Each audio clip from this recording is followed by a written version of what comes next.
we're all aware of so many ancient sites around the world, and it seems that there is no end to discovering new ancient civilizations. It's just all the time. They've discovered this in Peru, and this in India, and this in Guatemala, and this. It's like new discoveries all the time. It never ends.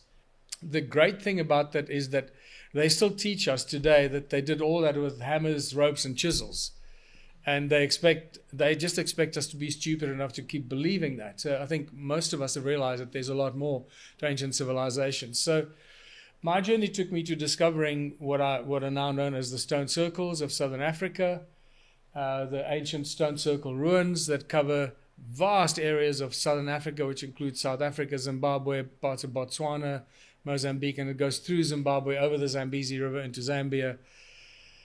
And I discovered these stone circles in 2004 while I was writing Slave Species of God, and I was absolutely stunned by it because there wasn't any information written about it.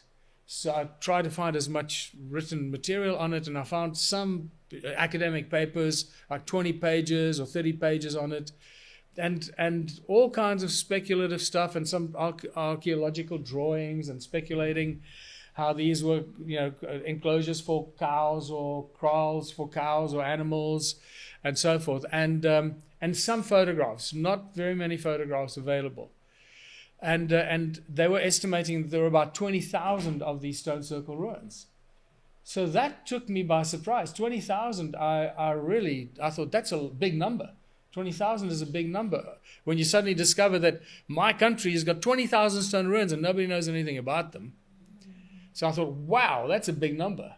And literally within a year, I discovered a guy called Johannesburg, who owns the big firefighting company in South Africa. They work with the forest fires. So he owns a bunch of airplanes and helicopters and that.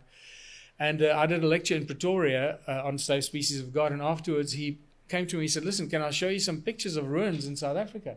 So I went, yeah.